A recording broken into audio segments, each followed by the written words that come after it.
We want to see peace and security for both Israelis and Palestinians in the Middle East, with both being able to live with that peace and security, because that's how you can ensure prosperity. Speaking to reporters at the White House, President Donald Trump and Israeli PM Benjamin Netanyahu outlined Trump's plan for America to take over Gaza Strip, pushing Palestinians to neighboring states and transforming the devastated enclave into what he called the Riviera of the Middle East. We have an opportunity to do something that could be phenomenal. And I don't want to be cute, I don't want to be a wise guy, but the Riviera of the Middle East, this could be something that could be so bad, this could be so magnificent.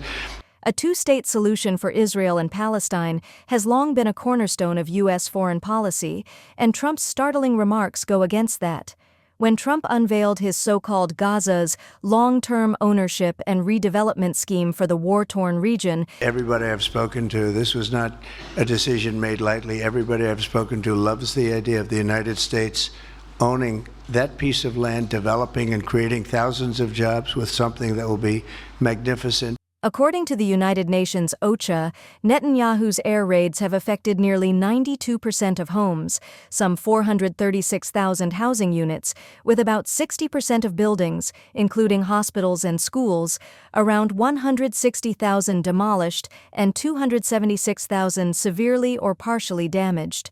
Moreover, over 1.8 million people are in urgent need of emergency shelter and key household items. Trump declared Tuesday, "We'll own it and be responsible for dismantling all of the dangerous unexploded bombs and other weapons on the site." However, Trump's startling remarks regarding Gaza sparked strong reactions both domestically and internationally. Sami Abu Zuhri, a senior Hamas leader, described the proposal for ethnic cleansing of Gaza's Palestinians as an expulsion from their own land. Abu Zuhri added, "Any ideas of this kind are capable of igniting the region, and Trump's statements regarding his desire to control Gaza are ridiculous and absurd." He continued that the Gaza people will not allow such plans to pass, so we consider these plans a recipe for creating chaos and tension in the territory. The Palestine Liberation Organization, according to Secretary General Hussein al-Sheikh, opposes any calls for the expulsion of Palestinians from their land. On X, he stated that the leadership of Palestine affirms its firm position that the two-state solution is the guarantee of security, stability, and peace, in accordance with international legitimacy and international law. The Saudi Arabia Foreign Ministry characterized its position as clear and explicit and non-negotiable, rejecting any efforts to force the Palestinians off their land. U.S. Senator Chris Murphy, a Democrat, stated on X that he's completely lost it. Decades of Middle Eastern conflict and the slaughter of thousands of American soldiers would result from a U.S. Gaza invasion. It resembles a nasty, terrible joke.